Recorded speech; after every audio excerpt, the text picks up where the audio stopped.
محمد رسول الله والذين معه أشداء على الكفار رحماء بينهم تراهم ركعا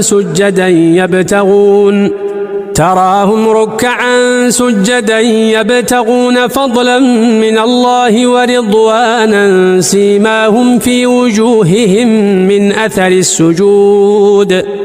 ذلك مثلهم في التوراة ومثلهم في الإنجيل كزرع أخرج شطأه فآزره فاستغلظ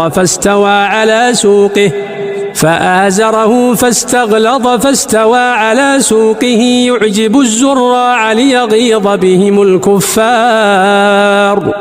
وعد الله الذين آمنوا وعملوا الصالحات منهم مغفرة وأجرا عظيما.